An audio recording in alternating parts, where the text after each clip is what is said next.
قریب کے دور کی بات ہے، سعودی عرب کے ایک شیخ نے فیصلہ کیا کہ میں نے مسجد بنانی ہے، اور مسجد کی پہلی بنیاد کی پہلی اینٹ سے لے کر آخری ٹچ تک ساری مسجد میں نے اپنے پیسے سے بنانی ہے، کسی کا کوئی پیسہ قبول نہیں کرنا، ٹھیکیدار کو بھی ہدایت نہیں دی کسی سے پیسہ نہیں لینا۔ خیر ٹھیکیدار نے بھی پابندی کی، مسجد مکمل ہوئی۔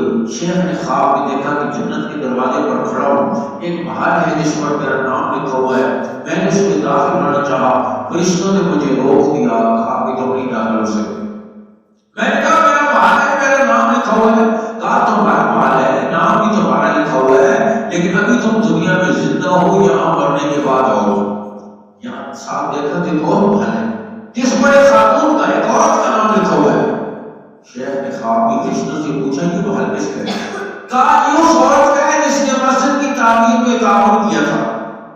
شیخ نیند سے اٹھے تو ہمارے گھروں کا گزار بھی ہمارے پٹھان بھائیوں کی طرح ہوتا ہے، ان کی کار بھی جلدی شارٹ ہو جاتی ہے۔ شیخ ناراض ہوئے، ٹھیکیدار نے گڑبڑ کی، بلایا ٹھیکیدار کو مسجد میں، نماز وضو کرو، 2 نمبر پڑھو، بتاؤ کس سے پیسہ لیا؟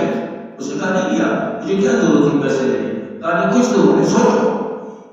ٹھیکیدار نے کہا پیسہ تو نہیں لیا، ایک دن ہم کام کر رہے تھے، ہماری بارکی ٹوٹ گئی، ہم نے کہا مزدور بازار جائے گا لائے گا، دیر ہو جائے گی۔ میں نے سامنے مکان پر دستک دی، ایک خاتون باہر آئی، میں نے کہا ہمیں بارکی چاہیے، وہ خاتون اندر گئی اور بارکی لا کر مجھے دی اور کہا یہ بارکی میں نے اللہ کے لیے دے دی، اب میں واپس نہیں لوں گا، بس وہ بارکی دی۔ شیخ سیدھے اس خاتون کے دروازے پر گئے، دستک دی، خاتون باہر آئی، پوچھا بارکی دی تھی؟ آدھی تھی۔